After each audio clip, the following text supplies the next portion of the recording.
And we are live. I hope everyone can hear us okay.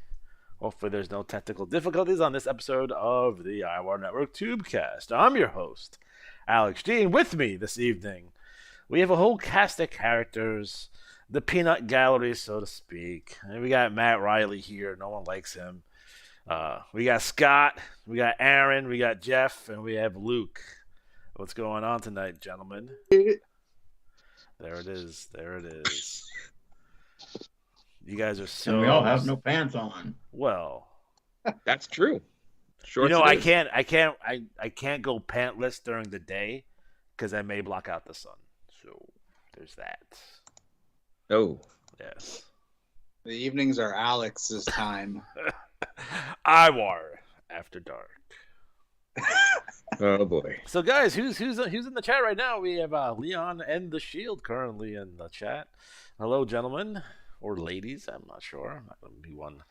No, we have 99.5% male viewership on this show. So I always wonder who the half a lady is, and I think it's probably Luke. So there you go. There you go. I count as both. Oh. It's Brian. What's going on, Brian? Brian, the new face of the IWL. My pick for wrestler in the year. That's for sure, based on the Starcade results, which we'll go over in a minute or so. I guess we had some technical difficulties. At least the IWA had technical difficulties. So Matt, what is this? Vast Tech. Well, I don't know who's from Alberta. That's weird. I don't know. I get randos in the chat, which I have to now throw out. Oh, we have our Russian models again. Yeah. Go to hotlove.gov.com. .gov. All Okay. right. Fantastic. We're off to a roaring start already. That's cool. So, for me personally, the IWA did not publish my TT, although it was sent, and it was sent at an appropriate time, and I actually got a response saying, thank you. Maybe it's a post New Year's Eve hangover for the IWA right now. Matt, apparently they didn't play your matches in the IWL or print your TT, so that's cool. Yeah. Centered again. Too hot for the IWA. So, Matt, you want to go on a tangent regarding whatever you're mad about this cycle? Well, it's in different levels. So here's what happens. All right, I gotta back this up with a story. When I was a kid working a steel mill, there was a gas station across the way. I used to walk over there, and every day I would play quick pick for like the week, and I play my birthday, right? So quick pick for the big lottery, and my daily number was 6472, my birthday. So I played 6472 for 2 years, every week. Every day, it's a daily number pops up. And it was a $1 bet, 50 cents exact, 25 cent any, 25 cent first three, right? So I played it for 2 years, and after 2 years, stopped playing. And 2 days later, it hit. Now, it would only been like $3,400. But to someone in their early 20s, that's a lot of money. Yeah. You know? So I was so mad about that. I didn't play lottery for years. So transpose that a little bit, and I've played 28s since 2019. Actually, the Von Schnapps had the 28s for years. So unless there was like a mathematical reason not to have them in the mix, like if 25 is a 28, I would always play 28s with them. And in fact, this cycle, I didn't play 28s with them. I gave 28 to Alec. And I used to give 28s for a long time to Adam Cash and Fatty the Butcher. So you can imagine my surprise when 45, which all the numbers hint at is going to go to 30. I'm like, great, I got 20. I had 22 at 1, and I had 45 at 2. So when 45 and 53, which were 28s, hit, I'm still rip shit. Because like, for 2 goddamn fucking years, I've been playing this number to hit. And now it's like, I thought for sure that we weren't going to do a end of the year one. I was like, oh, let's probably start. I actually thought they might start the year off with it. So yeah, that pissed me off. Not having a TT is bad timing because, as you will see from Alexander J. Styles' promo, it's the second half of the one I started that no one's going to see now. The one where Cena Lucha gets taken out and explains why the hell he's no longer in the IWL. On top of that, the Von Schnapps had a pretty good promo. Barry Stevens had an important promo. And oh yeah, the guy who's been talking about coming to the IWL for like 5 months now, U.S. Mail, guess who finally shows up with a big promo and it ain't in there. So that's pissing me off, right? But that's like, okay, annoying, but they can fix that. At least electronically they can throw it in. But the matches, here's the thing. I got a text from Ryan, who is on the road. He's in Georgia right now. Oh. He's driving back south again for his job. And he sent me a picture from a restaurant of Blue Demon and what's his name? Was it White Angel? Silver Angel? I think you're making things up. I think you're referring to El Santo, possibly. El Santo, that's what it is. The Saint. So there's a picture. Really? You don't know who El Santo is? It's ridiculous. We went to a taco shop. Wrestling? Well, I think it's Santa Lucha. So it's Santa Lucha and El Santo head to head at the taco place he went to, in I think it was in Memphis or Georgia, somewhere. Anyways, so I sent him a text message back today, and I said, "Hey man, you did really well. You took league." So he messaged me messages later on. Now I was so mad earlier. I didn't even look at the results really. I just went out and was like, "F this." So I come home and he texts me back and he's like, "Yeah, I didn't really do that well." He's like, "I only had a 495 for league." Now I know Atari had a league title shot, and I also know he had a 496. So I'm like, that's weird. So then I go back and look, and guess what? He's not even ranked. I'm like, that's weird. What the? All my guys are inactive. So not only are they inactive, but I should have the league champion in a shitty cycle where I'm rip shit about the 28s. At least we had like that to salvage it. And Alec Von Schnapp had a 498. He didn't dig shit. Come on, man. Just like, I feel like I'm this guy who has to put on the face of like, everything's fucking fine. Just be happy and play. And I'm fucking burned out, man. I try to say this all the time. Like, I need to take a fucking break. I think I'm honestly going to do is write the report in January and then do a best of issue and take 2 months off from like writing. Just 2 months off, man. I can't fucking do this anymore. So there's the fucking shit I'm pissed about. I like it when Matt gets mad about bingo. Yeah. I don't run 150 fucking wrestlers, so I can't hit a fucking perfect PPF like all these other motherfuckers with 100 wrestlers. So technically, well, I don't think it changes the results of the Bunkhouse Stampede at all. I don't think Atari was in it, was he? He was. Oh, but he didn't win it. Who won it? Well, we'll go over the results. I do like the matchup for Soul Survivor though for the main event. That's going to be good. Anything else? What's matchup? I'll tell you in a second. Does anyone else have any grievances they would like to share? So your stuff didn't get in, right? Nothing got in. My stuff got in. Oh, it didn't get in. Well, I got the thank yous. I got the yes, it got through, but it did not go in. No. Matt, they're going to give you like 10 free matches or something, and then they'll make you happy. Well, it's 50-50 they rerun the matches because other people, when they've had this happen, at least the last few years, most people get. They've been pretty good. They've been pretty good on that. So I haven't heard anything back from them for all night. So I'm assuming they're probably at home drinking. I'm sure when JB hears this, he'll spring into action and handle this. So, and then someone will be, he will beat him with a belt. Possibly there'll be some sort of physical altercation because your matches didn't get run. Someone's getting fired, perhaps. I don't know. I don't know. I just JB's not going to take this laying down. I'll tell you that much. Yeah. So. All right. Any other grievances? No. Ryan's not going to complain about the strategies this cycle either. What's he traveling? What's he traveling about? Is he a traveling gigolo of some sort? Kind of. He tends bar at some fancy place down in Florida. Yeah, so he's a gigolo, like in Cocktail. Yeah, like he goes down in the Pink Flamingo or whatever it is, and shakes drinks and makes it. I love Elizabeth Shue. The mixologist. She's my first crush. I love the Ventures of Babysitting. I think Leon's TTs didn't get printed either, so I mean, son of a guys, if your stuff did not get printed, right. if you guys seriously, if you guys their stuff, just make sure you reach out to the IWA. At the very least, they will get it in the electronic one so everyone can see it. So that's so please Someone may want to make a post on the Facebook page, not me, but someone should make a post saying if your stuff did not get run, please contact the IWA immediately, so Johnny B can take care of this. Is Backstabber in there?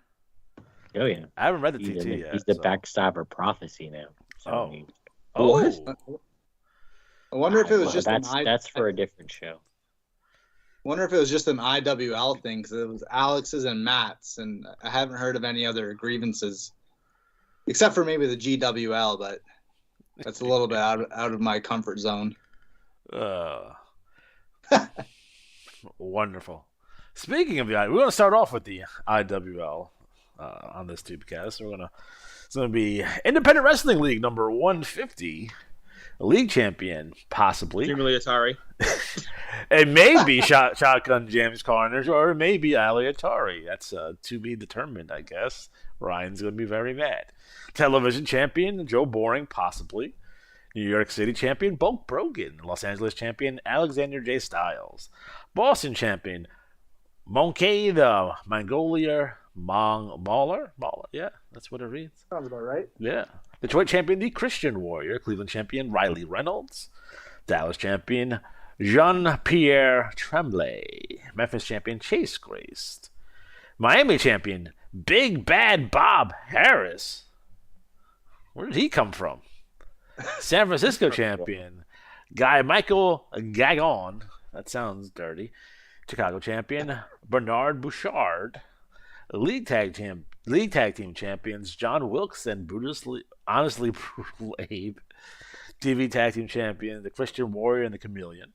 League six-man champion, Pop Culture Peter Cross and the Bone Cutters. TV six-man champions, Droll Hux and X3M. And your Battle Royal winner, Jean-Paul Tremblay. And he wins 41 free IWL matches. So a lot of new people on the front page here on the roll call of champions, but that may change. So if we do get an update, we'll update it on the next Tubecast for sure. But I want to go right into our Starcade results. So let me pull that up right quick. Okay, fantastic. So guys, again, Starcade has run. Match write-ups are due to me sooner rather than later. Please, for the love of God, get them to me earlier, so I can start form. 24 monkeys typing them up as we speak. I do want to do one of those things where you put a bunch of stuff into like one of those bots, and it just creates its own match. That would be kind of fun, just to see what they were right. So we have John Satterfield taking on Alexander J. Styles, and Alexander J. Styles is the new IWL Heavyweight Champion. Alexander J. Styles also retained the Pan Am Championship, defeating the Chameleon. Force him to relinquish that belt. We'll get into that later. Dixon Ticonderoga defeated the American Patriots to retain the Grand Prix Championship. And a stunning upset. The Omega Squadron defeated the Three Birds. Ooh. So now we have new unified tag team champions. They've had those belts for a while, haven't they? Too long. As long as the regulators. Yeah, that's for sure. And the Three Birds, they beat everyone. They've beaten the Omega Squadron too. So they beat the Omega Squadron. I think they beat the Graces. They beat various RX teams. They beat the Regulators, Empire Chaos, so on and so forth. So they've beaten a lot of teams. So still probably the best tag team in the history of the IWL, to be completely honest. The Mid-Atlantic Rec Crew defeated WOH to retain the Bad Street Championship. In the Russian Chain match, Neo Dragon edged out Luther Alexander barely by only 1 point. And the Regulators defeated the Von Schnaps because they suck. So those are your Starcade results. Matt's not happy about that one. So those are your Starcade results. In addition to that, according to my early calculations, hold on 1 second. Maybe not.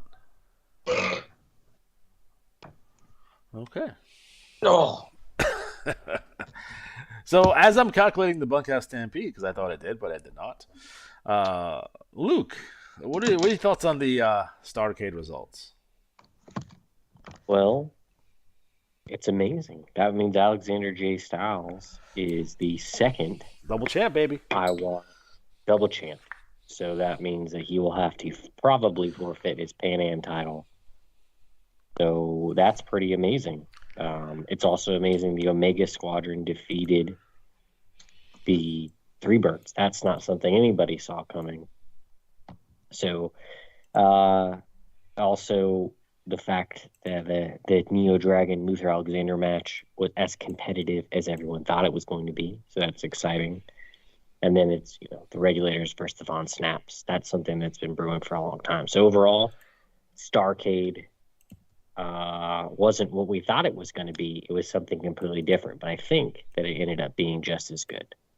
So definitely it's Alexander J. Styles night because he is the new IWL World Champ. So I amazing. missed it. Who won the bunkhouse? Hold on. Oh, He doesn't know. I gotta go to tiebreakers now. So hold on. We're Oh, doing let it it- live. There's let it be tie- Ask the Atari. Russian bot. I think Matt. Atari versus Styles would be fun because I I'd don't- lose again. I don't think that's not gonna happen. I'll tell you that right now. But it will be. Let's see. Oh, by the way, guys, battle royals is the way we determine tiebreakers here. So it's in your best interest to make sure that you're actually in it.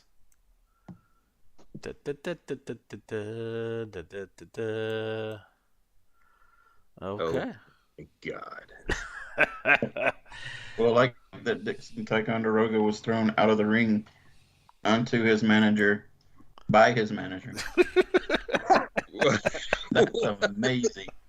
Defied the Luther laws of Alexander proving again that he is just on top of everything. Well, maybe he got thrown on top of Johnny Revolution. Maybe so. Maybe By Johnny. So the winner of the Bunkhouse Stampede is Bernard Bouchard. Sons of bitches. If Who won the Holiday Rumble? Well, actually, you Whoa. know what? We don't know how much money Atari would have won. well, it doesn't matter because Atari had a 495 and Bouchard had a 498. Oh, okay. Yeah. I didn't know that then. Yeah. But since Alex Von Snap didn't join the Battle Royal, he loses. Alec von Schnapp, Yeah. he was in the Battle Royal. He just didn't get played. Oh. So That's what I'm saying. That has to get replayed. So as of right now, as of right now, it's Bernard Bouchard. To be determined where Alex Von Snap would have placed in the Battle Royal. So Hey, who won the Holiday Rumble? I'll tell you that in 30 seconds. While we wait, goddamn piece of shit. Here's I 30 think in seconds Quebec- of me cursing. I think in Quebec they calculate battle royals differently, so we might have to Yeah. double check that. The Canadian dollar, how's Yeah, it doing out there, you know? Yeah, the It's Canadian unnatural. dollar is worth less. The Canadian dollar is worth less.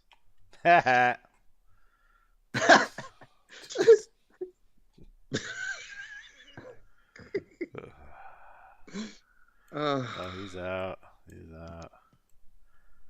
So, according to my calculations, can I get a drum roll, please? Possibly. Real professional here on the Tubecast this time. The winner of the Holiday Rumble, Shotgun James Carnage. He represents Revolution Extreme and the Regulators. So What there does you he go. get for winning the Holiday Rumble? He gets a shot at the Pan Am champion. The vacant Pan American champion. Right. So the way that's going to go is that we're going to have a match at Soul Survivor to determine who the champion is. So obviously, Shotgun James Carnage is going to be one of the competitors, and then we're going to run the Young Lions Cup. Winner of the Young Lions Cup is going to be the other entry. So depending on who wins the Young Lions Cup, which will now be a tournament that I have to run now instead of running it all on the pay-per-view night, I'm going to have to run it through.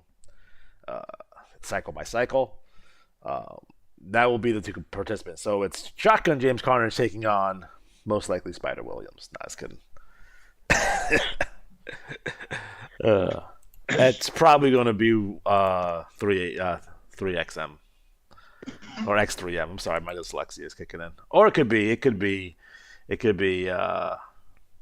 Ravishing Rex Chambers. Who knows?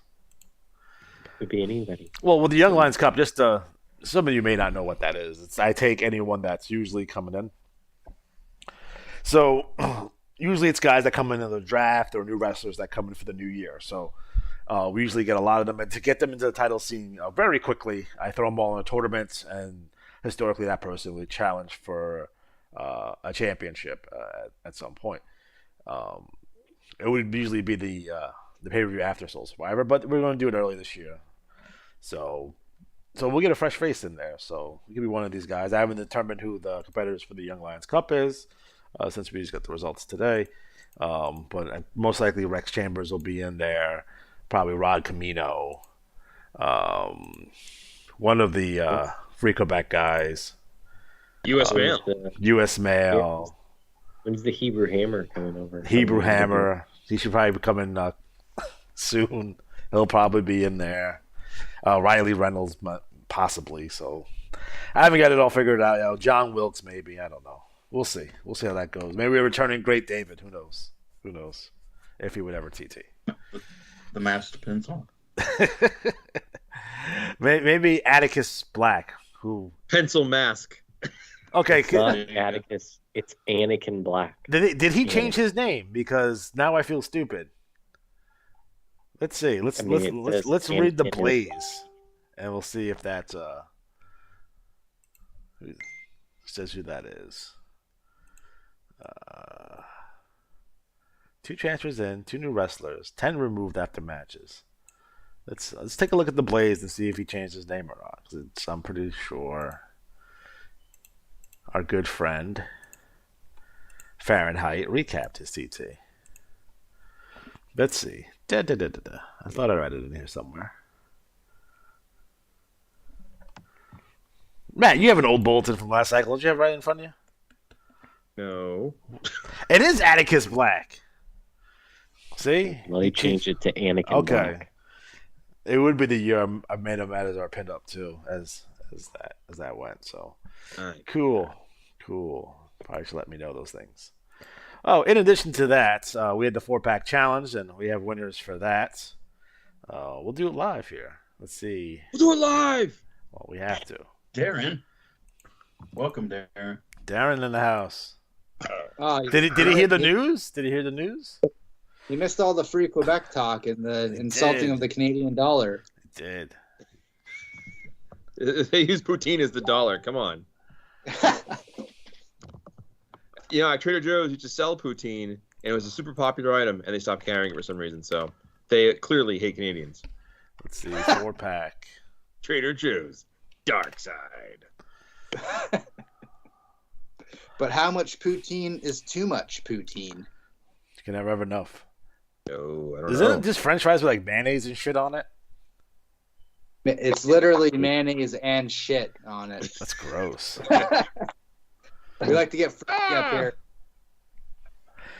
So the winner of the 4-pack challenge, and they will receive a shot at the Omega Squadron at Soul Survivor, is Shane the Train Gloom and me and Mike Zenith, known as the Demolition Crew. So congratulations, gentlemen.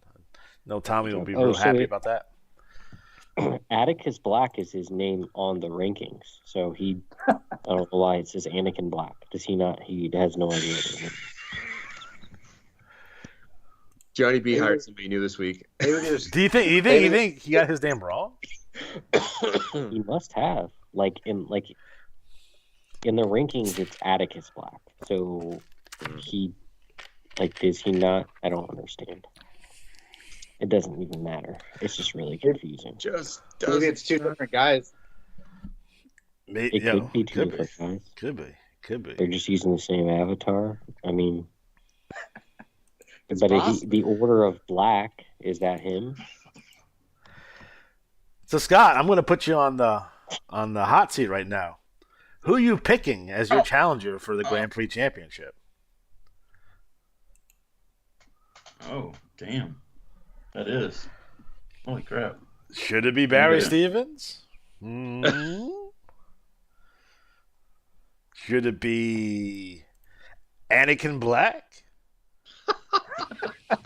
Or is it I don't think Atticus it- Black? I don't think it should be Barry Stevens because he didn't TT this. Oh, God damn that I- Asian Neil Dragon. I hate him. I vote for Waz. Wes. Who's So I- Waz? So I see That's the a good industries here, and I'm naming. I may not be as familiar with the NWL as I'm supposed to. So who is the avatar of Rick Rude? Is it Camino or David Camino. Decision? It's Camino. Okay, Yeah. fantastic. yeah. Wes I think they're going. Sandman. I don't think they're going over till June though. I think Riley Reynolds is there, but Rod Camino has made an appearance in the IWL, but they're not officially going over until the summertime. Okay. Summertime. So is Tiamat going to go after Riley Reynolds or what? What's going to happen there? Well, the only women wrestlers, so probably. No, you got X3M now. X3M? Oh, X3M, that's right. And what's her name? Hoax Hooch and Hooch and they're called that's Hoax and somebody. Droll. Hoax and Droll? But those are the bodyguards for X3M. Oh yeah, but they always wrestle. So who's the chick in the picture though in the middle? That's X3M, right? No, well I know, but who is she? I don't know. Just I think it's just a new wrestler, like a new creation. I don't think it's anybody exists, right? No, it has to be It's an somebody. actual girl. Well, we don't know. Let's see. I'm about gonna use my vast knowledge of random women. Oh, it's that's is that the one who was the acrobatic one from NXT? The I one who could think do, you're right. The one that was dating Ricochet. Kazano or something like that, or Katazani or something like that. I told you I know my random women. You do. It's very impressive. I never called her back. No. Let's see. Ricochet's hot ass girlfriend. Let's see. Just go to Who's number- They're probably not dating anymore. That, Did did he? you Like like Dave? losses, no way. Why am I going to get? I'm Casey going to Canizero. Thank you. Jeff. get Casey can. Casey Canizero. She's the only reason that I was still watching NXT for a little while. Oh, You didn't Her watch and, NXT tonight? her tag team partner. I can't remember her name now either. Jaden Carter or something like that. She must do a mean suplex. oh, she's a gymnast and she was on American She Ninja has the- Warrior. She has the best abdominal stretch I've ever seen. Oh, Didn't X3M wear Why a don't you mask? use that as a finisher? Yeah, Is that she was like Extreme? a. Is that the idea? she does have a she hell of was like, abs. She got a nice V in there too. She was, yeah. She used to be like a luchador looking thing or something. But she's changed and she's returned. She has the She sold bodyguards and everything. Face. Yeah. Huh. It's okay though. She's a former IWAR world champion. So really all that matters. Okay. I dig that. I'm just You picturing said like, it. that had the tone of like dad getting a dirty gift from his stocking. I dig that. You ever seen Something that for Simpsons meme with Bart and he's sitting there and all the classmates are like, "Say it, say it, say it." That's how I feel right now. I didn't do nothing. Oh, All right, Wouldn't that- next up. Wouldn't that be a little too early It's never too early. to get the what? It's never too early. Oh, That's what my dad used to say anyway. oh, the lunatic looking for Dixon. Uh-oh. the what? The lunatic's looking for Dixon. I just saw the trash talk. He was. Yeah. But we're not doing trash talk. Ah, sorry. That's sorry. Luke, are you going to come on to do trash talk so I don't have to read it? Alamo. That's right. Anakin Atticus Black. That's the gimmick now because we're just going to keep on calling him Atticus to get heat. That's the gag now. Adequate. All right, fantastic. Next up, Battle Royal League number 578. Who's doing Battle Royal League? I'll do it. Is there any mistakes on this one? Not that I know of. So you're telling me your BRL stuff went in fine, and Yep. your NWL went in. I don't know if you said anything, and that went in Only- fine. Do you do them separate? Well, here's the thing. I did IWL like Sunday morning, early, Yeah. and then I did BRL and NWL like at the end of the night. Yeah. So it was, they weren't sent. Like I got the thank yous all the same. I think Kim hates me. That's what it is. It's all right. All right. Matt, can I make fun of your Samoan Death Griff picture and how it's on like the lowest resolution you could possibly get? That's hilarious to me. That's not my team. No, but whoever sent the picture is like on the lowest resolution. Hold on, that's Aaron. Oh. Controversy. Like, what are you Controversy. what are you doing, buddy? You gotta res those up. There's plenty of free programs on the internet that I use. That's like an 8-bit throwback. That's what it is. I'm drunk. I love it. All right, so BRL, as far as I know, the results are all fine. They won't be changing. We had some high scores come out of the BRL. Any 501s? Yes. Who cares about those things? Yes. Not the TV champion's 501, and I believe he has a perfect point flow, so you'll have a U.S. champion. But we'll get to that in a second. So league champion, and here's why it's funny. The league champion is Flashy Jack Ferdinand. Here's the thing. Flashy Jack was trailing the Wrestler of the Year, Nasty Critter Brian Rotten, who had 195. He had 145, so he won 50-point belt. He becomes the tie. So I went and, after conferring with you all, I went down and did a tiebreaker. I compared their 12 cycles in the same time in the league together, and there is a Wrestler of the Year out of that combo. So, anyways, TV champion Jim the Anchor Neidhart, who will be U.S. champion most likely. We have a 501 from Shiloh Wallace, Central Paints champion. So that's the first 501, I think, for Tyler. So well done, Tyler. East Coast champion Crusher Vicious. Oh. Great Lakes champion Thrash. Mid-Atlantic champion Rodney Diamond. Northeast champion Brahmo Baron. Did you know he's 5 feet tall and mute? That's right. Pacific Northwest champion Hawaiian Heartthrob, who I think had a 499, so good on him. Rocky Mountains champion Aries. Southeast champion White Claw Outlaw Mike. Southwest champion Michael Outlaw Derek. And then we have West Coast champion Mrs. Ratchet Wanda Cabrini Green. Our tag champions retaining and winning 5 free matches are Zeus and Hercules. Oh. And then the Carnival Profits, Carnage Dodge and Jello Duckins, winning the TV tag belts. Then we get 6-man champions. Arrogance is back, and they were on a record-setting pace, and they went inactive. So welcome back, Arrogance, Zolf Digler, Martel the Model, and Lord Regal. And then our 6-man champions for TVs are the Mannequins 1 through 3, and the Battle Royal winner winning $50 in IWAR credit, Mannequin number 2. Oh. Yeah, so we have some pay-per-view results to talk about. So this is Battlecade 16. Sweet 16. Hey, now. Yeah, and I left an image in there. Oh, well, whatever. Who cares? The Sewer of Derry Underground Street Fight was Hate Clown versus Legendary Hooligan Jax McAllister, except Hate Clown no-showed, and a very disgruntled Jax returned to the arena, all upset, just flew in, and then his luggage caught fire, and then he was hit in the face with a fireball, thrown by, too hot, Frankie Scott. Oh, The North American Championship. So it was going to be Neverfull Joey Saltimboca, the champion, defending against Double R Rob Ratliff.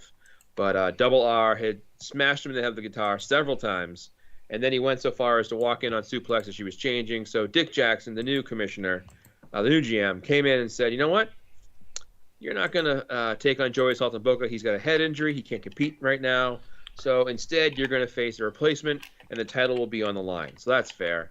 And who walked out with the sizzling Sherry Summers on his arm? No other than Flashy Jack Ferdinand. Mm. Who then went on to have a competitive match and then defeat Rob with the beauty shot to become the new North American champion. Money so shot?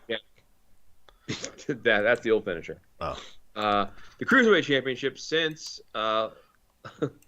since I had like 6 of my champions go inactive or like vanish. So Silver Fox showed up. He wanted to be the Cruiserweight champion because it was going to be Loveburger, but he was inactive and had to leave the league for a while. So he took on author of Agnew Page Turner, and Turner used the Silver Leg Lock to defeat Silver Fox. So he's the new Cruiser champion. Gina Colada's opponent, Barbed Wire, was arrested before the match and accused of being involved in the disappearance of Lady Kung Fu Candy Cane. Is she sleeping with Tommy Landell Sr.? Yes. So the Summer Nights trio of Vicious Valerie Phoenix, Sizzling Sherry Summers, and Heartbreak Heather Hall came out and said they would step in to challenge.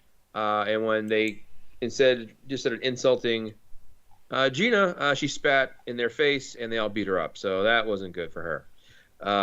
Punk Rock Mike, Agent 26, and Patrick O'Malley were the global 6-man champions, and they were thumped by the Olympians, Zeus, Ares, and Hercules. They are the new champions. The global tag champions, Punk Rock Mike, Agent 26, were defeated by East-West Connection, Matthew Van Slaughter, and Jane Red. And let's see, other matches. House of Adam Cash defeated Assassin Beast Devasto in a cage match because the original opponent, Logan Kane, was kidnapped. So we don't know where Logan Kane is. And then at the end, R.A. Rude came out to save Adam from a beatdown and offered to have a friendly rivalry. R.A. Rude, he's still around?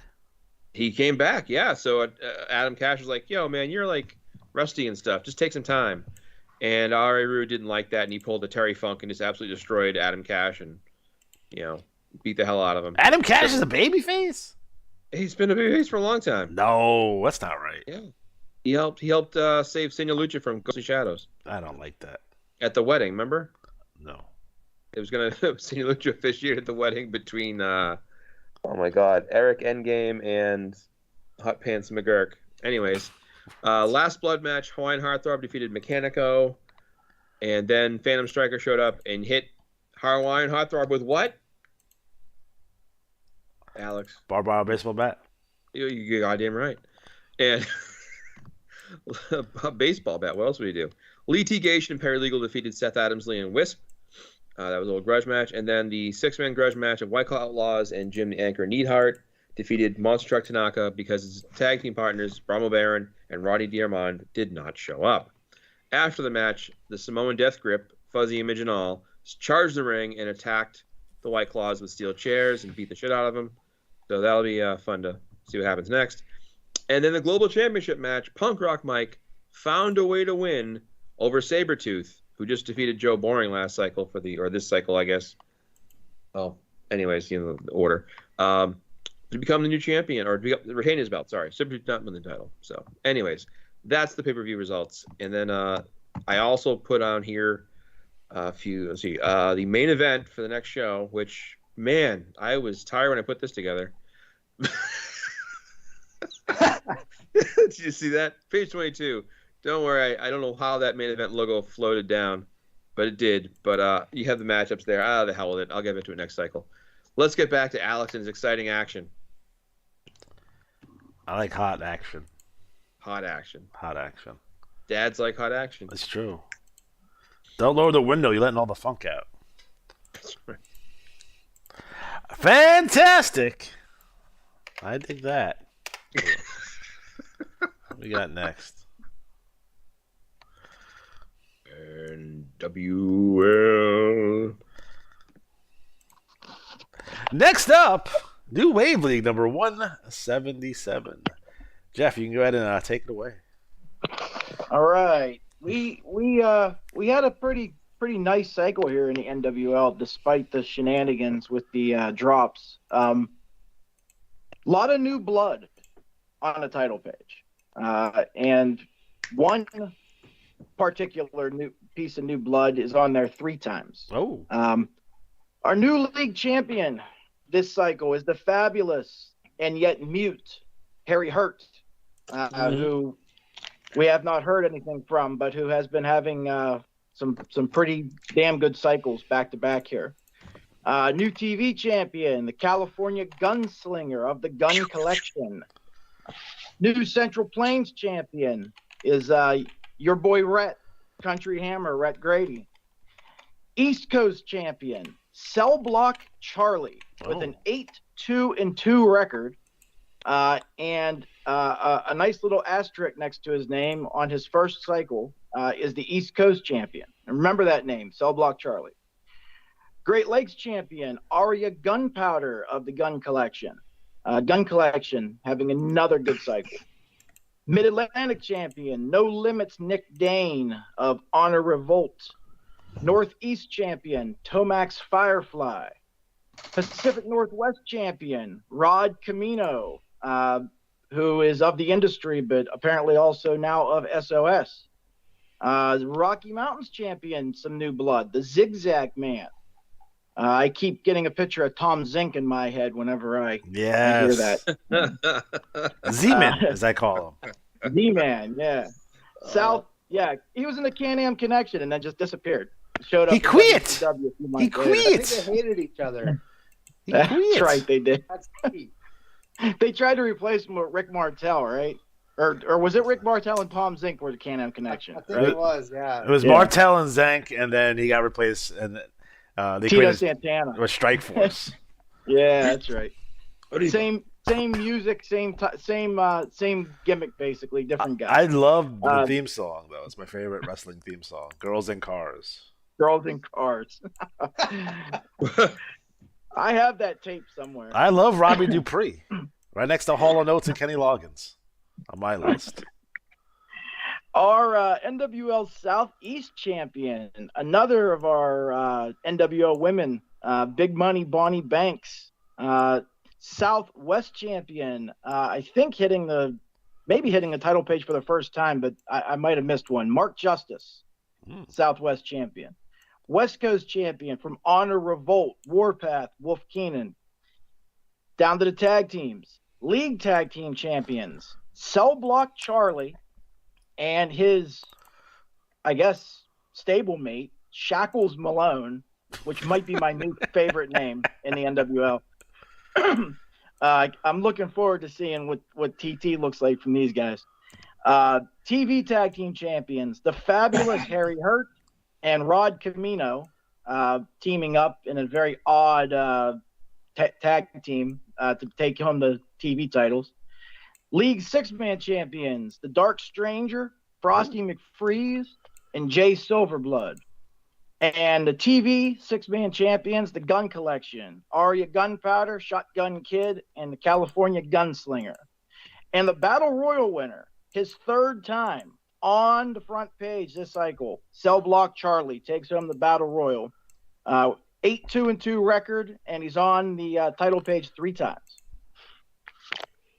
Well, those are our champions.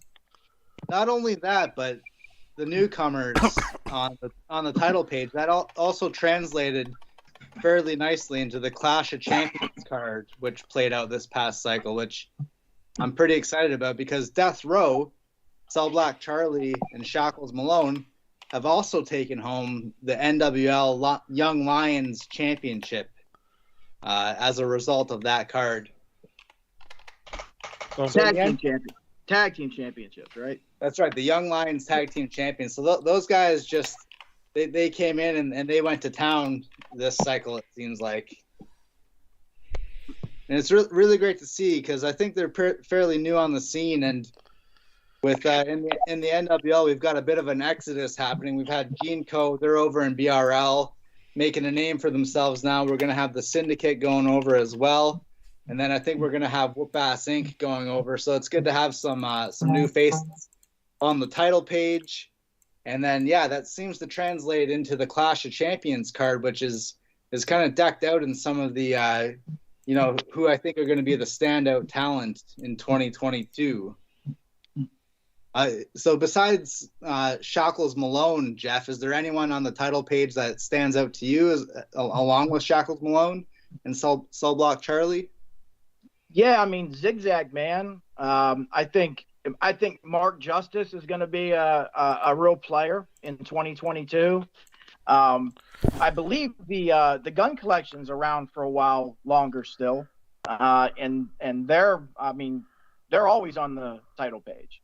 And they TT like crazy every month. So Yeah, I think we have a really good. Oh, in Honor Revolt, can't forget about them. They TT every cycle, and they're always on the title page. So I think Yeah, overall, that- 2021 in the NWL, 2021 was a stellar year, but I think we're shaping up for a pretty decent 2022 with the likes of the Grady's and Honor Revolt and the industry as well. And we're going to see Mark Justice in there. Then we've got a couple other newcomers as well. We've got Dark Danger, we've got Death Row. And so, yeah, I think 22 is going to be a pretty big year to hopefully follow up a pretty big 2021. Yeah, we've got a lot of. I know we're not doing TT, but we got a lot of new TT this cycle. So when we do the TT Tubecast, it'll be interesting to go through those.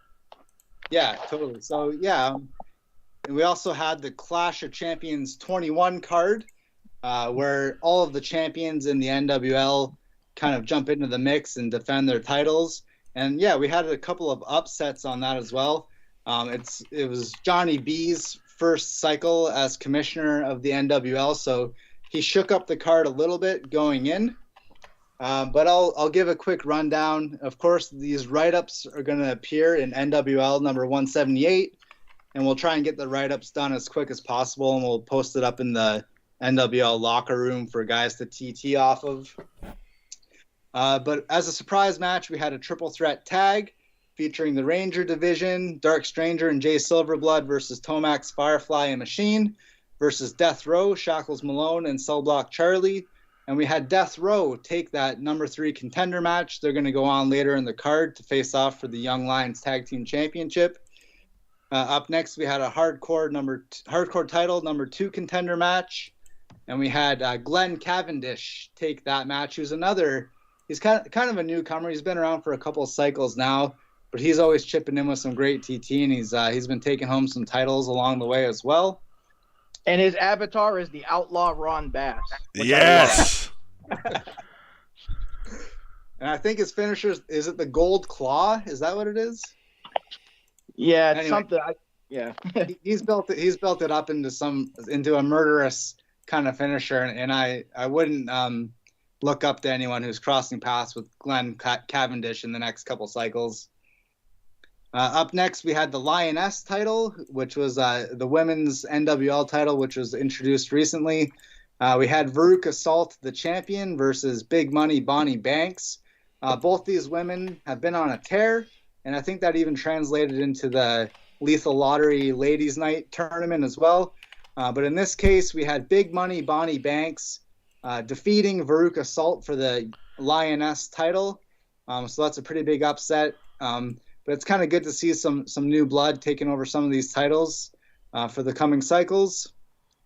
And then finally, we have our Young Lions Tag Team title match. We had the champions, the Industry, which for this match, it was Waz and Dave Wazalewski versus the Gun Collection, California Gunslinger and Shotgun Kid versus Death Row, who had won earlier in the card. And then we had Death Row come out on top as the new Young Lions Tag Team champions. They've had some good TTs the last couple cycles, so I think I'm pulling for them. They seem like they're going to be a solid team moving forward. Up next, we had a 6-way number 1 contenders match for the Young Lions Championship.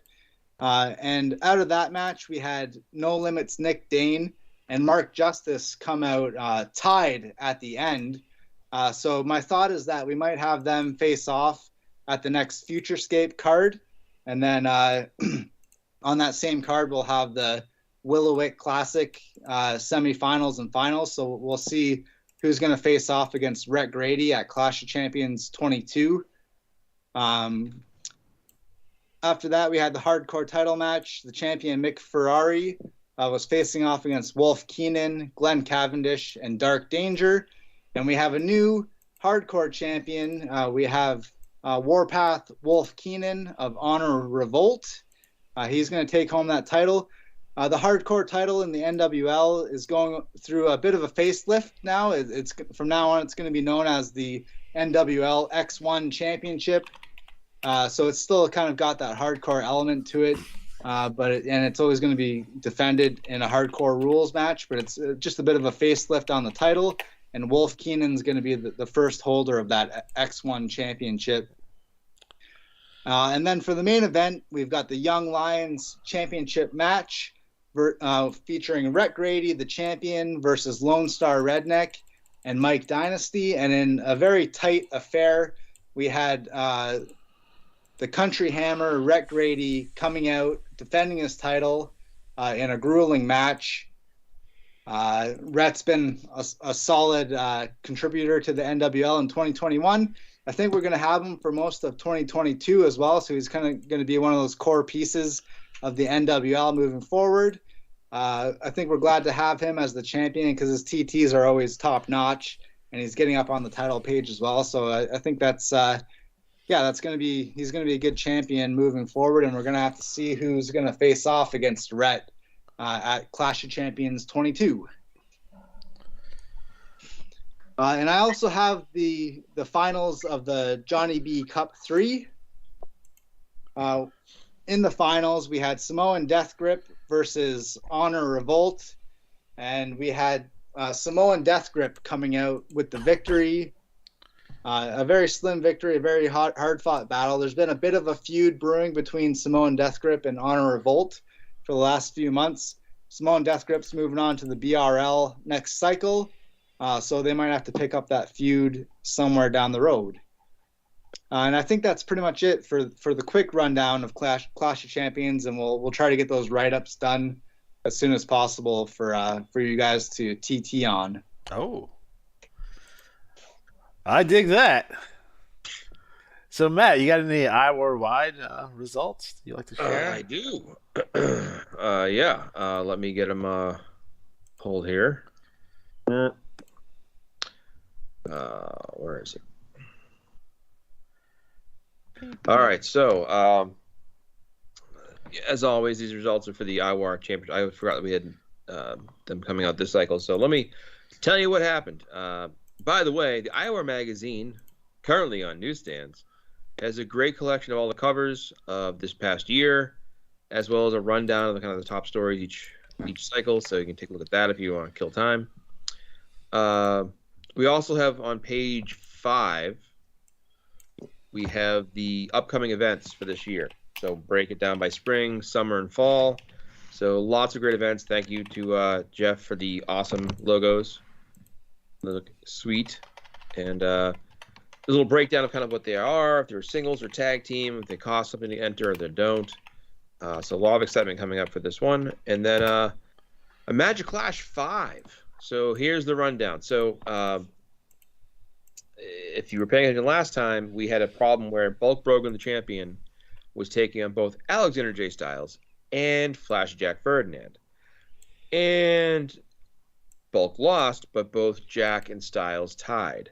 So we had a next round, we had a replay, a sudden death match, and they tied again. So now I think we're going to go to the Battle Royal amount of money won because I can't keep doing this. And otherwise we're flipping a coin. And but someone's going to win. So I'll settle that up momentarily. The IWAR World Tag Team Championship, White Claw Outlaws won their match. They had a 5-16, but Samoan Death Grip also had a 5-16, but Destruction Crew had a 5-14. So a very close match. And you should know that the next match for their defense of the World Tag title will be against the IWAR Tag Team of the Year, and that will be Samoan Death Grip. Oh. It all comes around. So the IWAR Women's World Championship match was Betty Red, the champion, defending against the winners of the Lethal Lottery Ladies' Night Tournament, which were Effie O'Shaughnessy and Baruch Assault. And with a score of 495 to 492 to 492, Baruch Assault is your new women's champion. And then in the main event, the IWAR World Championship, Joe Boring, who's held that belt since September of 2019 and has defeated everyone he's faced, came face-to-face with Sabretooth in the BRL, and Sabretooth overpowered the champion to become the new champion. That's right. After all this time, there's a new IWAR World Champion, Sabretooth. And I should mention the best of the best series was a tie between Enric Villamonte and Flash Jack Ferdinand. The rematch was today, and Flashy Jack won. So the next World Championship will be Joe Boring defending against Flashy Jack. No one can stop me, Ferdinand. Holy crap! So congrats to Flashy Jack for his title shot, and congrats to Sabretooth for winning. It was a fun ride for Joe Boring, run by one of the best players in the game. So well done, sir. The best player in the game. Yeah, pretty much. Yeah, bum. All right, man. So Matt, you claim you have a couple of Q&A questions. Is this true? I feel like you're lying to me a little bit.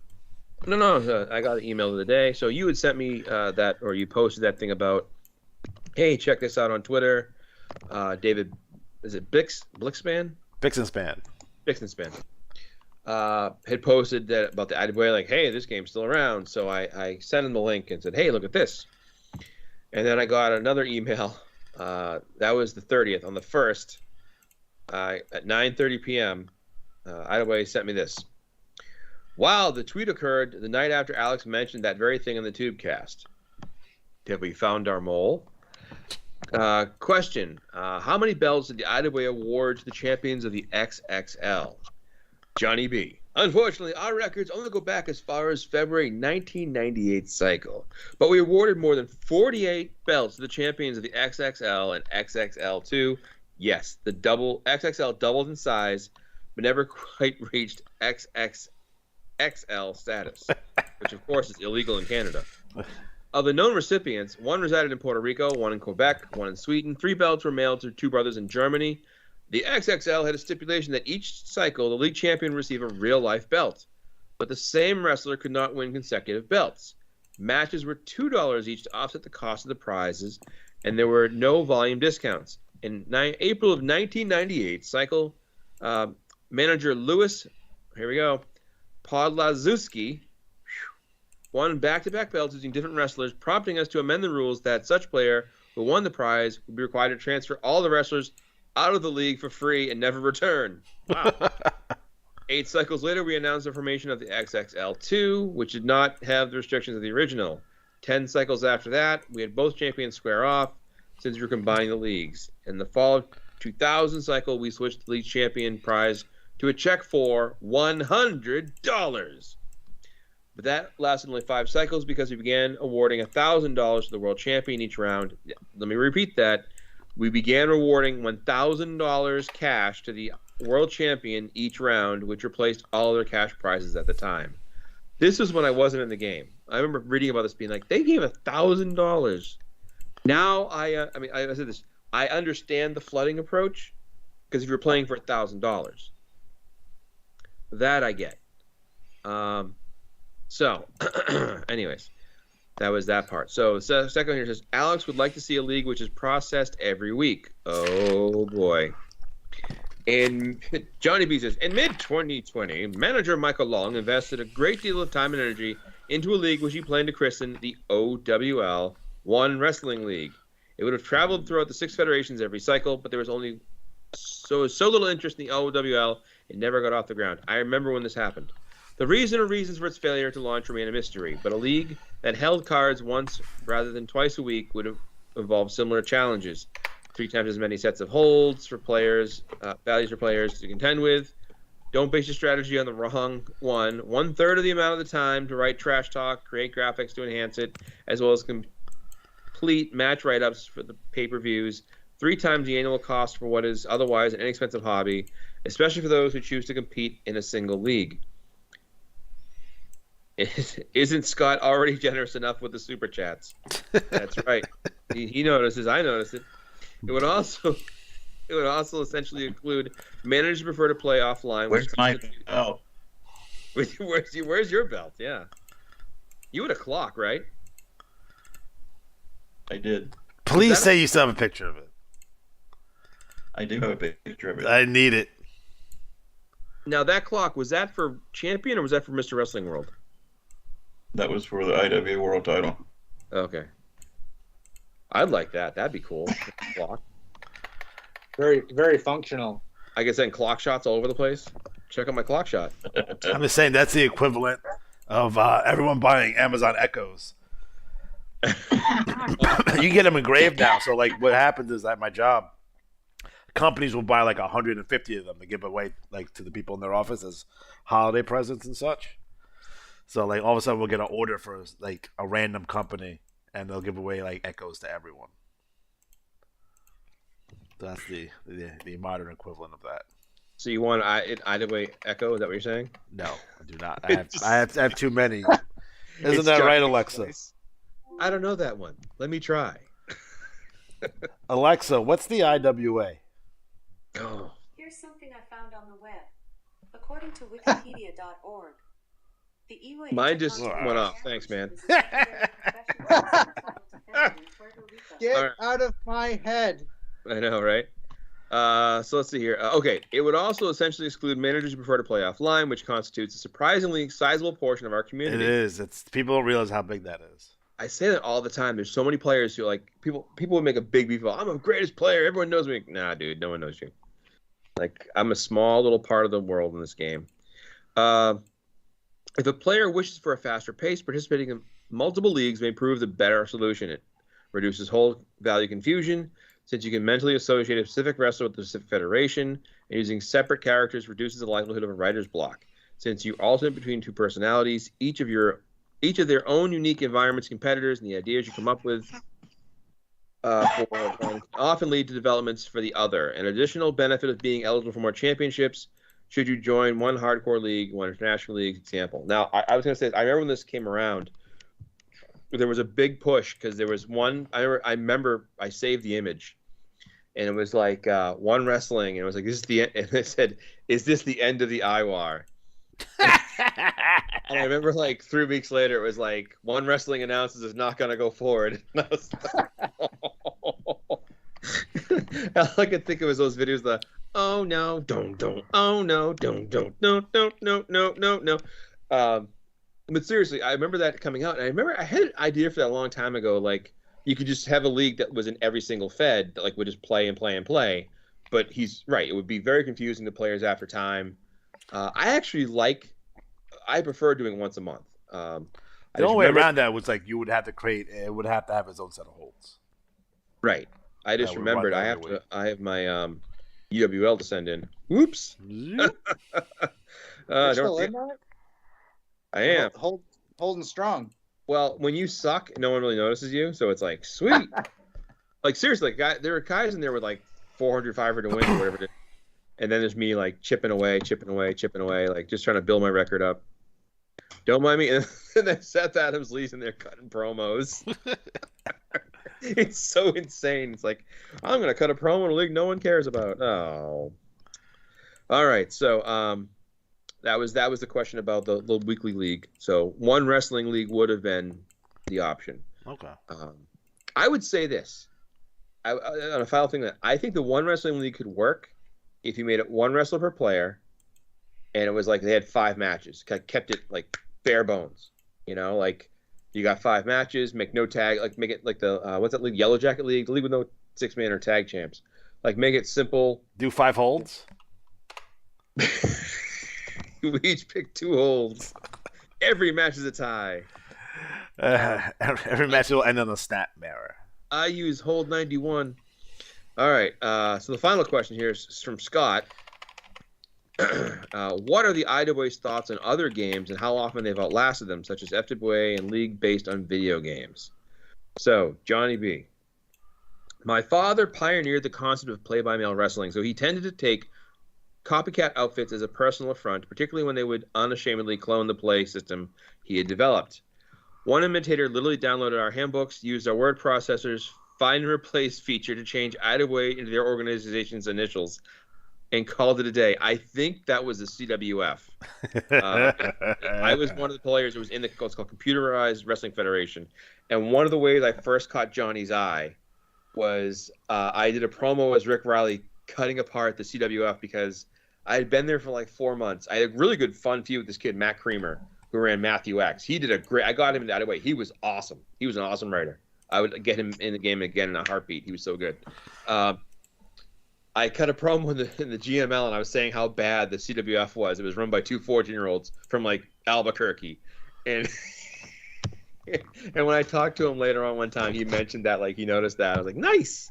Anyways, you mentioned the FWA, so I found their website and saw that they've done the exact same thing with a section of their handbook that explains the count-out and disqualification values. They've even kept the term cycle in the text, despite using round of play everywhere else. They've also copied the section of our handbook entitled Cheating, but removed a few sentences that didn't apply to their game before replacing the I with an IWA with F. As the author of our handbook, I always found it somewhat flattering that rivals would deem my work worthy of being copied, but I considered copying my father's disrespectful.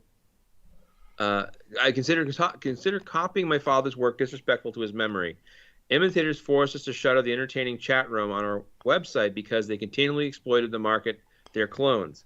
And what would have been a really fun manager mailing list to project in the days before social media had to be canceled due to similar concerns. Those are the types of things that bother me most about copycats. They have a negative effect on the level of fun our players are having. Not only do most put zero effort into creating an original game, but they also employ underhanded methods to build player base rather than assuming the risk of paying for advertising and believing in their product. It is never surprised us that such tactics resulted in failure, but I occasionally wonder about the many wrestling fans who joined a copycat game instead of ours and gave the imitators their money, only to have the game close up shop without warning and without refunds. It happened to me. That has happened quite a few times in our 36-year history. How many of those victims are willing to take another chance in a play-by-mail concept? How much fun would they have had if they had joined our game instead? How much fun would they provided for their fellow players? If most of the copycats had any clue about a huge amount of work and time commitment required to keep a PBM wrestling game running, they wouldn't have made an attempt, and fewer managers wouldn't have been cheated out of their money. The fact that we've made the necessary commitment and been willing to do that work for all these years is one of the two main reasons Adway is still around, while so many clones are long forgotten. The other main reason is all of you are currently playing, as well as the other first-rate people who preceded you. We've never been perfect, but you've always been understanding. We'll keep trying. As for video games, sorry? Right? They've never been perfect, and I went, this week. Yeah, I know. I think a side note, I think it's because Cindy Lucha's promo was about him leaving the game, and I think that's what it was like. They were like, no, it can't happen. We're just going to not air it. Like Vince McMahon's exploding limo when Chris Benoit died. Because that's what happened. Everybody's in the IWA office dropping a little bit of a Von Vito's tequila on the IWA floor. Pouring one out for the homie. As for the video games with a wrestling theme, they are often great fun, and I don't feel that Adway is in competition with them. While they offer a more immediate visual experience, they do not allow you to create storylines involving random celebrities from past decades and share them with your friends, Alex. Nor do they permit you to hold off-the-wall death matches in Siberia during the holidays or in a Walmart parking lots, Alex. You can't play on your own schedule, reviewing recent results and trash talk on the subway, Alex. You absolutely must coordinate blocks of time with your online friends and only play when it's mutually convenient. Another downside to their instant gratification is that you afford little or no time to reflect on the events that transpired and prepare an entertaining response by your grappler. You're too busy mashing buttons. That's true. You will also sacrifice delicious anticipation that accompanies waiting for the gold results to post. Wrestling video games are simply a different kind of beast. That's true, apples and oranges. I'm glad they exist because the IWAR magazine covers wouldn't be the same without them. True. What other topic could Alex have used to launch his channel? Perhaps some sort of plumbing fixture that rhymes with IWA? Oh. So that was a little. So I would encourage anyone listening right now, if you post a question, you say, hey, I have a question, like you guys in the window here. You know, yes, you. If it's Braun Breaker or it's Ciampa or it's NXT or We got some spoilers happening here. Live on air, we got live spoilers happening in the chat. Yeah, don't worry, you don't miss much. I will say this: the best part of NXT is the guy that beats up the fans. That's the best part of the show. I thought it was the stalker that hangs out in front of the performance center. No, it's the guy that goes in the stands. It's like Slapshot. He beats up the fans. So I'm curious, a kind of question out of the way. When they decided on belts or like a clock or plaques, like do they have a wholesaler or they have some guy who like is in their basement like just cranking out plaques? Like he's like, my hands hurt. They're like, Rich Riley gets another plaque. You know, like do they have a guy down the street who's like just living off Adway. He's like, got a big cigar. Yeah, Johnny B, you need another plaque? You got it, buddy. You know, like, why did I not take 28-28? Okay, I can tell you why. I gave it to one wrestler who was Alec Von Schnapp, because when I do the Von Schnapps, just a little inside knowledge here, I give the tag team brothers one drop, double drop, and I give Alec a different double drop. And I really felt 45 was going to be 30. That's why I put it second for all my singles wrestler. They all had 45 at number 2, every one of them. Because I've tried this new approach where I figure, you know, the guys who like hit 501s, they kind of like sniff out like their big combo. I really thought 29-26 was going to be the drop today. That was my gut feeling. I thought it was going to be one more 12 just to shank us in the back. Like, here's 12 again, guys, you know. But, you know, it didn't happen. And I'm not pissed so much I didn't take it as so much as I took it for so long. And then I think you missed the first part of the show, Darren. I took it for like 2 years, for 2 goddamn years. And then it drops. And that's, I talked at the beginning of the show how I played my birthday 6472 for 2 years as a daily number in the lottery here in Massachusetts. And 2 days after I stopped playing it, it came up. So bitter, very bitter. Yeah, you know, Brian chiming in with the 45 at 30. Yeah, what I've been trying to do with a lot of these holes when I'm breaking them down is I figure out like where they've been and what they might go to next. And I kind of convince myself. And I foolishly didn't play 28s for at least the Von Schnapp brothers, or at least one of my guys with a title shot. So pissed as hell. But like we said earlier, Idway's not perfect, but they'll fix things. So I'm probably gonna get an email tomorrow from Johnny B or Kim saying, "Oh, we ran the here's what you won for your Battle Royal money," so I can let Alex know like how much I would have won. In theory, the Dreamer Lee Atari had a 496 and a league title shot, and the league champion has a 495. So unless Shotgun James Carnage beats me 6 holes in a row, which could happen, I'd be fine if that happened. I wouldn't like it, but it would be fine. Atari should be the league champion for that WL. Yeah, man. I did that. Here's a good question. Oh, go. Did you see it from Darren? No. No, I was playing Tetris. Question is, does the Adway check our strats and pick a different strat ending just to mess with us? And this came up actually when I won the Adway title in 2014. Besides players saying it was a gift, one of their big things was, oh, well, you got a gift because the rest of the cycle was crazy, which can happen, absolutely. But you know, the theory would being that when I got a 500 or 501 with Atari, with Senior Lucha, they were like, all right, he's got it. Let's make everyone else terrible so he can win it. I'd take that. I'd still take that as a championship. You know, I'll take any win I can get. I'm terrible. So, yeah, I think that's kind of a theory of like, does the Adway know like the drop before the cycle plays, or do they figure it as they go along? They have way too much integrity for that.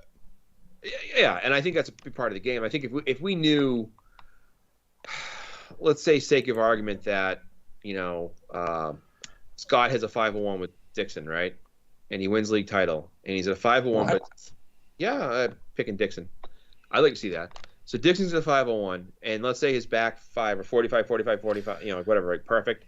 But he has a 20. IWA, Matt said Dixon had a 501. Make it true. we said theoretical, Scott. Yeah. Yeah. Tomato. But the idea being that the Adway's like, hot damn, let's get this kid, you know, under the belt again, and you know, go from there. Hey, look at that in the super. Alex, what do you notice? Super chat. There we go. We didn't explain that, did we? No, super chats are live, guys. So if you want to donate to the fund here, so I can keep my equipment. Match on. me. Yeah, you have to match Scott for $5. Thank you, Scott, for that. I appreciate it. They keep the lights on. You know, it keeps my wife not yelling at me anymore. We also can say that if you want to purchase yourself a love glove, Where should you purchase it? You can go to Amazon, right? We have an Amazon affiliate link. It's to the right. Well, my right, your left, probably, or your left, my right, probably the right side, right under Buddy Landell there. You click on that link. It may work.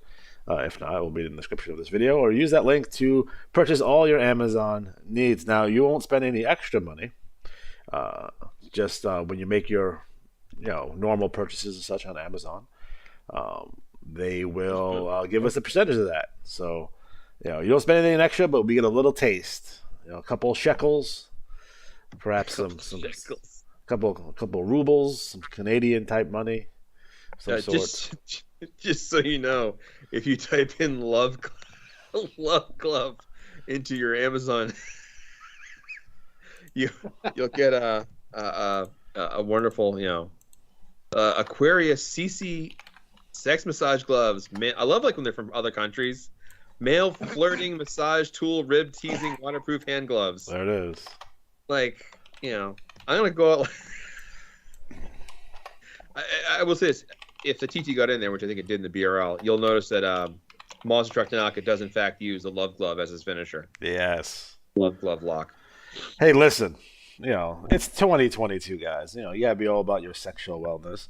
So for all your sexual wellness needs, you can go to Amazon and make sure you use our affiliate link on that. Do you know my actual employer, the Big Blue Box, has a sexual wellness section on their website? Really? I told them, guys, when you put this in stores, I will be the VPL for that if you like, and I will do live demonstrations. That's what VPLs do. Nice. Another question here. Why does Adway not put advertisements on their website? They could make millions of dollars every Tuesday and Thursday from site refreshing. That's a good point. I will say this. I know the Adway in the past has kind of shunned this. I've always wondered, why not just have a simple sponsor like Pro Wrestling Torch or Wrestling Observer or Pro Wrestling Tees? If the Adway had a Pro Wrestling Tees account, and you could buy a Adway wrestling T-shirt. I can already think of Adway I played as a kid. Come on now. The old Adway logo. I was one of what's my favorite wrestler on the Wi-Fi? Who is that? The drawings for the old school wrestlers. Where you pick that guy. Raven Black Indian or Tiger Mask. Tiger Mane Blue. Hold on, I had it here. Oh, the guy with the mullet? Yes. Oh, Johnny B will know that name. I want that on a T-shirt so bad. I would rock that on a daily basis. I would have I might actually buy an IWAR towel to bring to a show if I ever get to a live show again. But yeah, I mean, seriously, on a serious note, as you're refreshing the page, you have a captive audience. You get 3 or 4 icons in the corner there.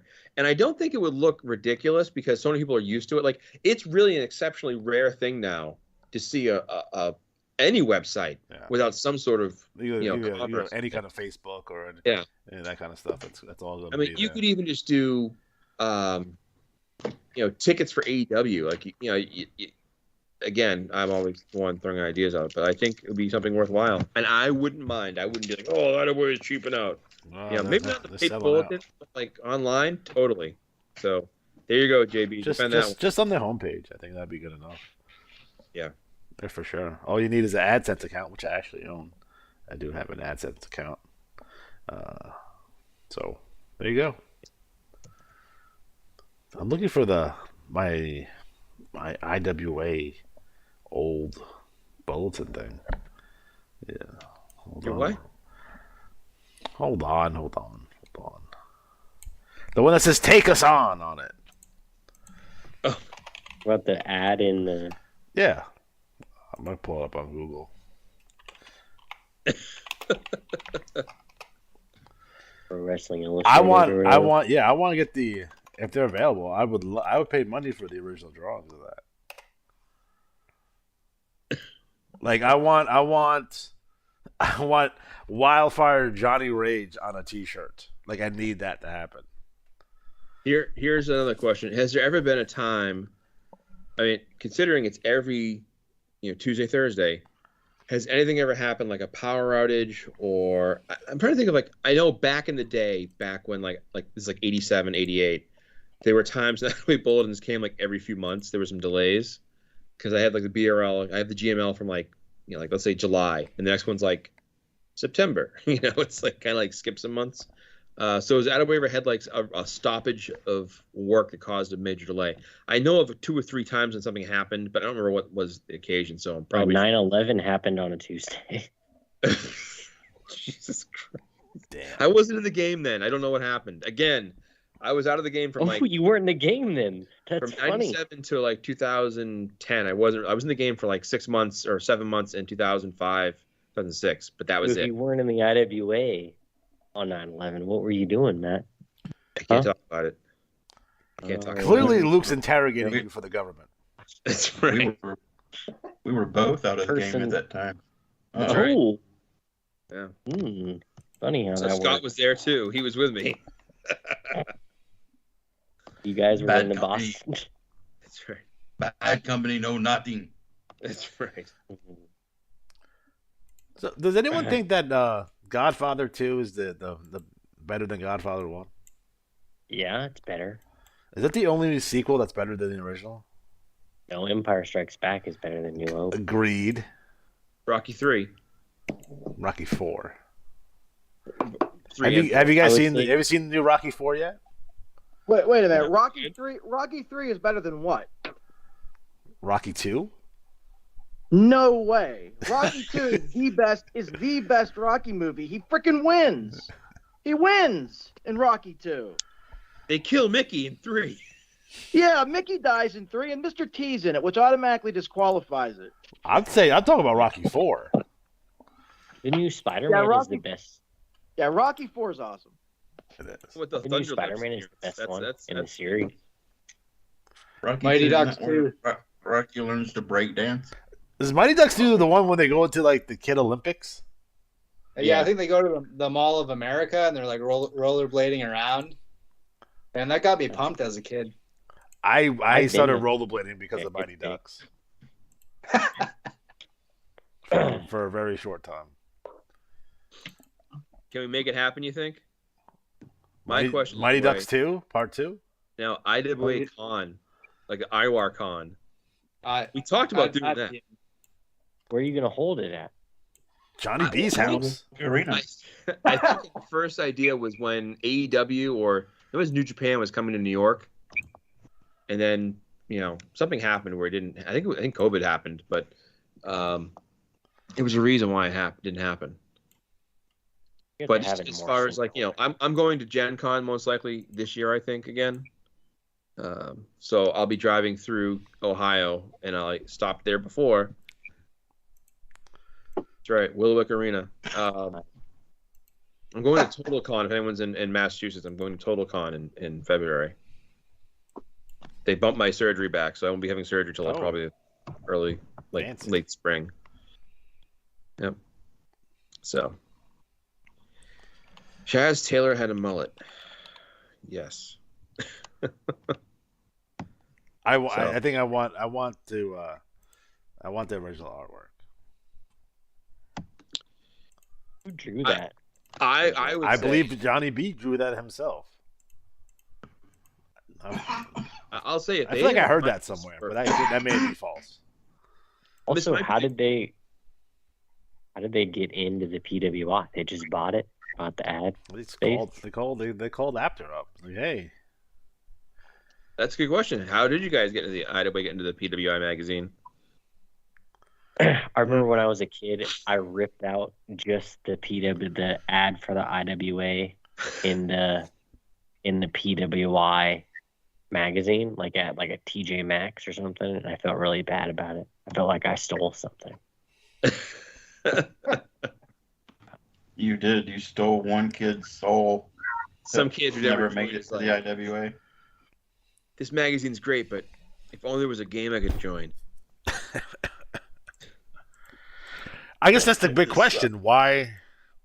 Like, what made you join in the first place? Like when you guys were kids.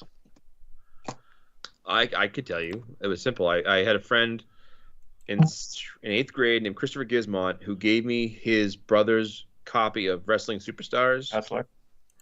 Yeah, in That too. the Wrestling Superstars dice game, and in that was a magazine, and in that Wrestling World magazine, in that magazine was an ad for IWA, and it was $1 to join. So I said it was like I think January or so, and I sent it in, and in May I got my first here's the wrestlers in your league, and a little, I've got that posted somewhere. I have my actually very first bulletin. I have a fireproof box in my house, and that actual page is in that fireproof box. My man. Because that's what you save. Anybody else? I Share? like wrestling, and I got a PWI, and I thought it'd be cool to do. And Do you I remember begged what my the cover parents was for, on it? No, this was in 1997. I have no idea. It was probably the one with Hulk Hogan on it. This is gonna sound really it's really gonna age me, date me. But so when I was a kid, I had a paper route, and you'd deliver newspapers for a couple hours, and every couple weeks a guy would come to your house, give you $2.90, as your pay. I used to ride my bike up to this little store. I lived out in the country, and there was one store for 40 miles, and the guy who owned that store just happened to like wrestling, so he carried all the After magazines. And I'd go up there once a month, and I'd buy The Wrestler, PWI, Inside Wrestling, all those. And I remember seeing the IWA thing in the back of it, and this had to be 88, maybe 89. And I remember sending it in, and somewhere at my parents' house, I have no idea where. I do have bulletins from back then. But that was when I was a kid, and I did it. I think I did it for 6 months, a year, and then I lost interest in it. And then fast forward, literally last year during COVID, when I was working from home, that's what got me to rejoin, because I was bored out of my freaking mind. And it's awesome. So I'm so happy that I did, because I'm good friends, and it's fun. It's addicting, and it's honestly, I enjoyed it more than fantasy football this year. Fantasy football, damn it! I lost both my games this weekend. It's a bad weekend for me. Do you know when I was a kid, I played an IWA clone. You did? I played. Now, well, it wasn't wrestling; it was boxing. There was a boxing version of the game, and it wouldn't be every 3 weeks. It was every 3 months. Wait a minute! It wasn't the one they ran, was it? I don't know. Because I played that one. I actually won the world title in it with Mel McCauley Jr. I was like, woo! And I had no idea how many players were actually in it. But I was like, I won the title, so I was like, yes! Man. I played the football game. I played the basketball game, the baseball game. I always saw it as a kid. I saw it, but no. But what happened was I was in the hospital. I was getting my gallbladder removed. Then my sister brought me a wrestling magazine to read while I'm in the hospital. I'm like, I should try this out. This seems pretty fun. And I did. And then you guys made fun of me for 3 months. That was when you joined? Yeah. That was back 7 years? No, 2013? 2013. Wow. We're going. It's almost been 10 years for me.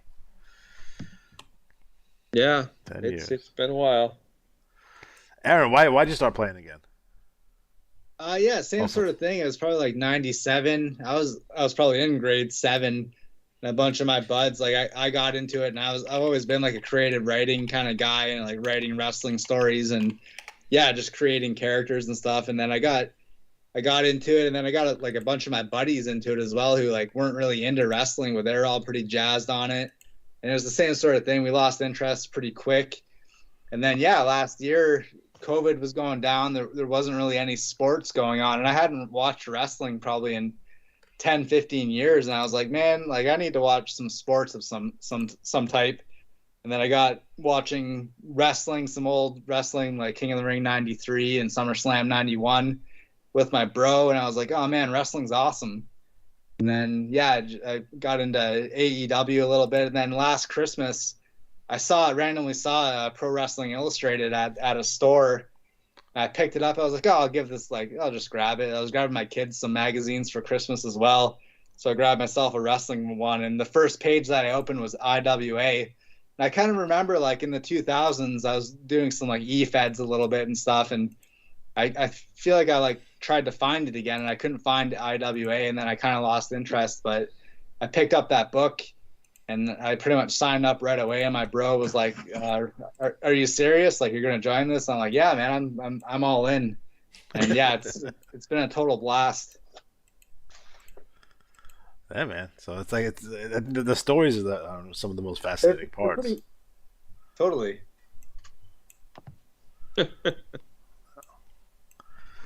All right. Let's see. Any questions over in the chat? There's some mentions about they got them started. Oh, read some out loud. It says here from I think it's Brian. I got that. Adway in 1996-ish range when I first got it and tried it because I wanted to win a real belt. It's a big lure. The belt thing seemed really cool. Yeah, totally. Then you saw the belt. Only took me 27 years, so you know. And when I did, I actually upgraded and I got a bigger size belt. I'll never win this again. It says here, Leon says Mark Starr, Scotty, Raven, Levy, and others talked to him about it, so I'm guessing they played too. Shawn Michaels was on the cover. And then in 2010, yep, 2018, where I am now, yep. I think that's everybody. It's again, put in the comments, comment below and tell us how you got into Adway, because it is kind of cool to hear the stories. I put that dice game for the longest time, and a lot of my wrestlers that I have, like Barry Stevens, Adam Cash, Fatty the Butcher. My first wrestler was the Hawaiian, who was a Jimmy Snuka / Rick Steamboat type. Nice. That was all wrestlers that we had the dice game, and they were wrestlers we made up, and then they kind of just grew into the Cowboy Jim Spur. They were just names we had, in the game. Bodie Brad Blaze was my first ring name, was my first wrestler. I played a lot of Extreme Warfare Revenge, which is, for those of you guys who don't know, is a booking simulator. Yeah, that game was awesome. I logged some hours on that for sure. Like I would get like 17 years in, and then it would crash, and then it wouldn't work anymore. I did my ECW reboot. I did an NWA reboot. I played it when it was on like DOS. I think like our family wasn't all that wealthy growing up, and we had this like really crappy computer. And I remember I got a copy of Extreme Warfare on like a floppy disk, and I was rocking that for a bit. And then Extreme Warfare Revenge came out. My mind was like blown. You had like actual pictures of wrestlers on the screensavers and stuff, and the loading pages. Oh, it's sick. I mean, that was so much fun to do. It's just like there's actually it's actually a real game now. I think it's Total Warfare Revenge or some shit like that. But I think you actually have to pay for it now. But I'm glad he got his money. I was wondering for like the boxing game and for the baseball and basketball, how did the like hold selection go? Do you guys remember what the hold values were or what the holds you had to pick? It was kind of the thing where you like picked you picked plays, or the hockey. I want to say you picked like certain is your player a tough guy or I think it was like attributed. Like it was like it's sort of the same thing with the baseball. It was like are you a slugger or what's your best pitch? I'm just trying to remember back. It's been a gazillion ages. I have some of the like standings from it, but I don't have any of the bullets. I have a trophy. I won the football championship one year, in the football one. That was almost like a precursor to fantasy football in a way. Yeah. And Stratomatic too for baseball. Stratomatic. Oh no. Well, I play. What's it called? Out of the Park baseball. Like that's a baseball simulator. That's really fun. You get that on Steam. I remember the guy that I made in 1997. His name was American Man. His name was Lex Luke. That was your wrestler? Yeah, I was like 10 or 12. Oh, it's all right. It happens. Bring him back. I know, right? American Man. He's gonna have to make an appearance in that Neo Dragon Luther match. Wait here, walking your ringside with him. Oh my God, it's American Man. No, Luther ripped his eye out. Oh my God, Luther's massacred him. Poor guy. Oh, Poor guy. well, I've been sending Scott some of my terrible name ideas because I think like I saw somebody earlier like Icy Freeze or something like that for a name, but I think a name has to be somewhat serious but still silly. It could be silly. It could be, it is like the total package U.S. mail. Like dumb, but I have fun with it. You kind of want to stay away from like the NXT name generator kind of deal. Oh, Braun Breaker. It's just just like Luther Alexander is Lex Luthor backwards. I mean, that's not that creative, but that's what it is. That's pretty good. Because it was supposed to be, it was going to be Robert Race or Luther Alexander was the two names that I had at the time. Robert Racist? Is that where? Not Robert Racist. I think you made the right pick. It was either that or it was going to be the HIV kid. Oh, So I think I picked correctly there. Oh, that reminds me of my favorite sign of all time, which was a NWO show, and someone put a sign that said HIV for life, and I was like, oh, that's so terrible. I still remember it. Just awful. So tell me about having your wrestler on the envelope. How did that work? Well, for a long time, it was the U.S. champion got their picture on there. I remember originally it was like some different wrestlers here and there.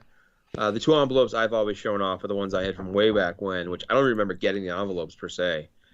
But it was like a drawing, and then in the middle of the drawing was like your home address, and the corner was the Adway's address. And then they did a thing where the packet or the email came out, or the letter came out, and they had like the U.S. champion at the time. And I don't know how they did it so fast. They had somebody in house, I think, or like a local guy. They paid to do it. Johnny, I'm sure, will chime in. Like, how's the art scene in Willowick? They got the same guy who does a plaques to the basement doing the drawings. Do a better drawing, see? You'll get some food. Yeah. Johnny B is a mafia guy, apparently.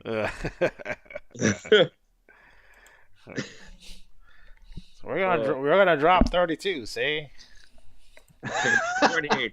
F that Riley guy. But Johnny, you can't. Johnny's gonna hit us tomorrow and be like, "These son of bitches." Sorry, may I have some more? That's right. I'm so hungry. Two more drawings, kid. Two more. Oh, I just realized I have to do my UWL strats. What is that? Jade? Bronze. Sorry. God damn it! You're gonna win it all. I can feel it. Well, the fun thing about UWL is you don't compete for Adway report hits. So, it's like, with my luck, I pull a 501 there. Oh, terrible. don't mind me, guys. I'm just doing my TT. Nice. So, I highly always recommend like doing your TT when you're like the most stimulated. So for me, it's like I'm most excited about the game like Gold Tuesday, right? So that's when I'm the most excited at it, right? So me, like that's when the creative juices get flowing, Then I'm looking at the bulletin or I'm looking at the report. Even when we do the shows, well, you know where my other hand is. But like to me, that's where like doing this show makes me the most excited about the game, right? So this is when I try to do stuff because the juices are flowing. Nice. And there's a pay-per-view to write, so. Yeah, and you have results that are in flux. Yeah, thanks a lot. I know. I want to do pay-per-views once a year. Like I do Risky Fist It's like Wrestle Kingdom once a year. once a year. Hey. If you have 5-page write-ups for each match. I don't have any write-ups. So I probably have to do the bunkhouse. I probably have to do the Holiday Rumble. I think the rest of them are. I might have to do Midland Wreck Crew versus the World's Offensive History. I might have to do that one. So I don't get to do any big matches. Well, they are big matches, but at least the ones I'm not necessarily involved in. That's gonna be fun. And if you guys want to contribute and write matches, anyone listening, please let me know. I'd much rather have someone I'd much rather have someone who's in the match write the match. There's stakes involved than having someone that's not in the match write it. But if you guys want to pick up extra matches or have a good idea about a match on the pay-per-view card, please let me know. You can certainly write it. Sure. So that's how that goes. We dig that. I think we've lost Jeff and Luke, so I want to say goodnight to those guys, and thanks again for chipping in on the show. I'm still here. I am still here. Oh, Wow. you're. Sorry, I didn't mean to diss you, Luke.